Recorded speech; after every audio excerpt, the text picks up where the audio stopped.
Hello friends, good morning. কেমন আছো তোমরা সবাই? আশা করছি সবাই খুব ভালো আছো। তো আজকে আমি একটা তোমাদের সঙ্গে রান্না শেয়ার করছি, বোয়াল মাছের ঝোল। তো তোমরা কে কীরকম করে রান্না করো আমাকে কমেন্ট করে জানাতে পারো। আমি কেমন করে করেছি সেটাই শেয়ার করছি।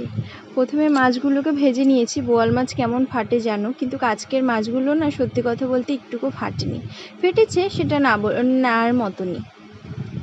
তারপরে মাছ ভাজার পরে তেলের ওপরে একটু লম্বা লম্বা করে আলু কেটে ভেজে নিয়েছিলাম।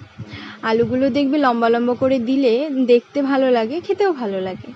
তারপর একটা মশলা করলাম, একটু সামান্য পেঁয়াজ দিয়েছি আর আদা, জিরে, একটা শুকনো লঙ্কা দিয়েছি, কারণ মেয়েও খাবে যেহেতু।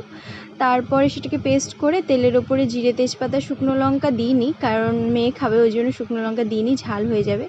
একটু পেঁয়াজ বাটার ওখান থেকে একটু বেঁচে ছিল, অতগুলো বাটিনি, ওই জন্য যা ছিল সেটা দিয়ে দিয়েছিলাম।